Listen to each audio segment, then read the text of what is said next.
पहले से बना बनाया हुआ एक प्रोग्राम के अनुसार कई चैनलों की ओर से सर्वे और एग्जिट पोल का अपना आंकड़ा दिखाया गया है। उससे जो भ्रम की स्थिति फैली है, उस भ्रम की स्थिति में इतने बड़े लोकतांत्रिक देश में जनता को गुमराह करना भी एक बहुत बड़ा अपराध है और उतने बड़े पैमाने पर भ्रम फैला देना भी एक बड़ा बड़ा अपराध है और ये सुनियोजित है। बिल्कुल क्लियर कट ये 100% सत्य है कि जो एनडीए गठबंधन अभी तक सत्ता में था, इसकी सत्ता की समाप्ति निश्चित रूप से हो चुकी है। कल वो लोग इस देश के लिए इतिहास बन जाएंगे, वर्तमान नहीं रह जाएंगे।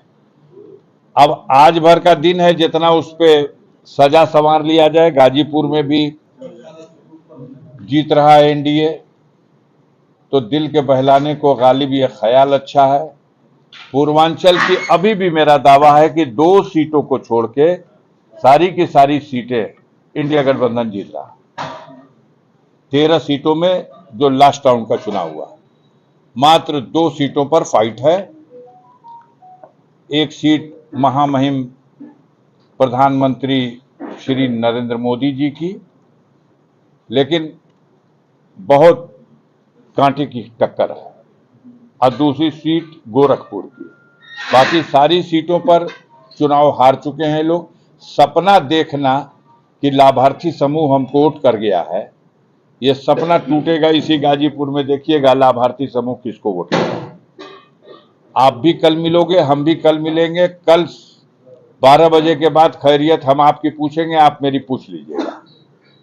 इस सपने में जो 24 घंटा 36 घंटा देश की जनता को गुमराह करके, भ्रम फैला करके गांव गांव में लोग विचलित हैं, भीड़ इकट्ठा होगी, क्या मिलेगा?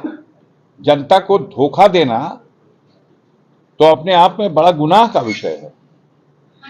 पूरी मजबूती के साथ मैं ये कह सकता हूं, अपने 50 साल के राजनीतिक अनुभव के आधार पर यह कह सकता हूं कि इस चुनाव में इंडिया गठबंधन की सरकार दिल्ली में बनने जा रही है, निश्चित रूप से बनने जा रही है और पूर्ण बहुमत मिल रहा है। 300 से 1-2 कम हो जाए, 300 से 1-2 ज्यादा हो जाए। 272 वो आंकड़ा है जो सबको चाहिए सरकार बनाने के लिए। जो भी पहल करेगा उसके पास 272 होना चाहिए, लेकिन मुझे लगता है इंडिया गठबंधन को 300 और 300 से अधिक भी सीटें मिलने जा रही हैं। जिन 2-3 स्टेटों में एनडीए गठबंधन को थोड़ी सी खुशखबरी मिली, उनकी समीक्षा करने की जरूरत है। एक ऐसा प्रांत है आंध्र प्रदेश का, 25 लोकसभा सीटें हैं। पिछली बार खाता भी नहीं खुला था इनका, भारतीय जनता पार्टी का। इस बार चंद्रबाबू नायडू से समझौता करने में सफल हो गए, जिसकी वजह से अभी तक की जो सूचनाएं हैं उसके हिसाब से शायद भारतीय जनता पार्टी 2 सीटों पर आंध्र प्रदेश में सफल होने की स्थिति में है। लेकिन उनके गठबंधन यानी चंद्रबाबू नायडू को वहां इससे 4 गुना ज्यादा सफलता है, यानी 8 सीट भी मिल सकती है। इसके अलावा एक प्रांत उड़ीसा है, जहां पिछले स्कोर में 2 सीट की वृद्धि हो रही है। 8 सीट इनकी थी, 2 सीट और बढ़ सकते हैं, 10 सीट पे जा सकते हैं। और तीसरा जो सबसे ज्यादा गुबार बनाया जा रहा है, आधार बनाया जा रहा है, वो बंगाल है। तो बंगाल में 18 सीटें इनके पास थी, अब किसी भी दशा में 18 सीटों से बढ़ने की आगे की स्थिति नहीं है। हां, यह है कि जहां 8 सीटों तक चले गए थे लटक के, अब वहां फिर से अपनी पुरानी स्थिति में 18 सीटों पर आ जाएंगे। और ये जो सब देख लिया जाए, चंद्रबाबू नायडू को लेकर के और भाजपा को, यानी 10 सीटों का वहां फायदा, 2 सीटों का उड़ीसा में, 12 और शायद एक आध सीट मिल जाए बंगाल में, अगर वृद्धि भी मान ली जाए तो 12-14। एक प्रांत का नाम बता रहा हूं, नोट कर लीजिएगा, कर्नाटक, जहां 28 में 26 सीटें मिली थी, आज वहां 8 सीटें नहीं मिल रही। अकेले एक कर्नाटक में इतनी बुरी तरह से भारतीय जनता पार्टी की कमर टूटी है। वो जो स्कैंडल आया सामने, जो हजारों लड़कियों का नग्न मतलब सेक्सी वीडियो और उनके चित्र खींच करके वो भाग गया इनके सरकार की मिली भगत से विदेश। आज बहुत आक्रोश है और उसका नतीजा यह है कि कर्नाटक में जहां 28 में 26 थे, वहां 28 में और उनकी संख्या आज 8 भी नहीं रह जाएगी। आपको जुड़ा देना चाहता हूं, देश की मीडिया आपके माध्यम से कहां हैं खड़े, किस प्रांत में इसके अलावा एक सीट बढ़ने की है। घटने वाली सीटें कहिए, गिना दूं। राजस्थान में 8 सीट, कम से कम 7 सीट मध्य प्रदेश में, कम से कम 2 सीट छत्तीसगढ़ में, कम से कम 22 सीट महाराष्ट्र में, कम से कम झारखंड में 4 सीटों का घाटा, बिहार में 20 सीटों का घाटा, उत्तर प्रदेश में 20 से 25 सीटों का घाटा।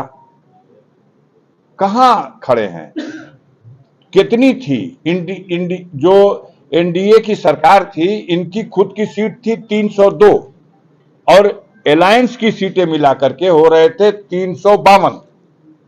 आप देख लो कहां है। अकाली दल के साथ मिलकर 7 सीटें थी पंजाब में, आज 0 है। दिल्ली में 7 में 7 थी, आज 3 सीट आना मुश्किल है। हरियाणा में 10 में 10 थी, आज 2 सीटों के लिए तरस रहे हैं हरियाणा में। हिमाचल प्रदेश में 4 में 4 थी, आज 2 सीट मिलना मुश्किल है। कहां के 7 सीटें थी पंजाब में, आज 0 है। दिल्ली में 7 में 7 थी, आज 3 सीट आना मुश्किल है। हरियाणा में 10 थी, आज 2 सीटों के लिए तरस रहे हैं हरियाणा में। हिमाचल प्रदेश में 4 में 4 थी, आज 2 सीट मिलना मुश्किल है। कहां जीत रहे हैं? लद्दाख में घाटा अलग हो गया, गोवा में 2 सीटों में 1 सीट का घाटा हो गया, त्रिपुरा में 2 सीटों में 1 सीट का घाटा हो गया। पूरे देश के पैमाने पे जोड़ देने के बाद किसी भी तरह से पूरा एनडीए 220, 225, 230, इससे ज्यादा नहीं, और किसी भी दशा में 300 से अधिक सीटें लेकर के इंडिया गठबंधन आ रहा है। जो लोग अलग हैं इसके अलावा 15 सीट 17 सीट जो लेकर के आ जाए, जगन मोहन रेड्डी वो बीजेपी के कतार में बैठने वाले नहीं है। और शायद 3 सीट 4 सीट लेकर के चंद्रशेखर राव आ जाए तेलंगाना से, वो भी इनके साथ बैठने वाले नहीं है। और उसी प्रकार से जो उड़ीसा के नवीन पटनायक हैं, वो अपनी 7 सीटें 8 सीटें या 6 सीटें लेके आने की स्थिति में है, वो भी इनके साथ बैठने को तैयार है। ये जो 30 सीटें हैं, ये भी अल्टीमेटली इंडिया गठबंधन के कतार में खड़ी होंगी, क्योंकि देश की जनता का मूड सबने देख लिया कि जब सब पूरे देश की जनता हटाना चाहती है नरेंद्र मोदी को, तो धारा के विपरीत तो कहीं कोई गुंजाइश दिखाई नहीं दे रही है। अफवाहों के माध्यम से यह चीज चमकाने की कोशिश हो रही है। अब गाजीपुर की जनता तो उसके पास एक ही पैमाना है, क्यों गाजीपुर को भी भैया उसी में गिन दिए सब। हम कहा इसी से अंदाजा लगा लो पूरे देश में क्या हुआ है। भदोही की सीट हलाहल जीत गया। अब कह रहे हैं लोग कि वहां चुनाव चिन्ह पत्ती थी, साइकिल नहीं थी। चुनाव चिन्ह पत्ती क्या, कुछ भी रही हो, अंगूठा रहा हो, मतदाता मूड बना लिया है कि हम एनडीए के और भारतीय जनता पार्टी के प्रत्याशी को हराएंगे। इसलिए भदोही की सीट भाजपा की थी जो हार रही है। चंदौली की सीट भाजपा की थी, मंत्री थे महेंद्र पांडे जी, बुरी तरह हार रहे हैं। कोई माने या न माने, कल फैसला देखिएगा। मछली शहर की सीट आपके गाजीपुर के सांसद रह चुके हैं तूफानी सरोज, उनकी बेटी चुनाव लड़ रही, डंके की चोट पे जीत रही है। बाबू सिंह कुशवाहा बड़े अंतर से 1 लाख के आसपास के अंतर से बाबू सिंह कुशवाहा जौनपुर जीत रहे हैं। सपना लोग देख रहे हैं तो क्या कहा जाए भाई। लालगंज जीत रहे हैं, आजमगढ़ जीत रहे हैं, बलिया जीत रहे हैं, गाजीपुर में अब तक के जीत का सारा रिकॉर्ड तोड़ रहे हैं। कल भी मुलाकात होगी, फिर कह रहा हूं, और आज भी मुलाकात हुई है। तो किसी चीज को बढ़ाया घटाया जाए, लेकिन एक लिमिट में।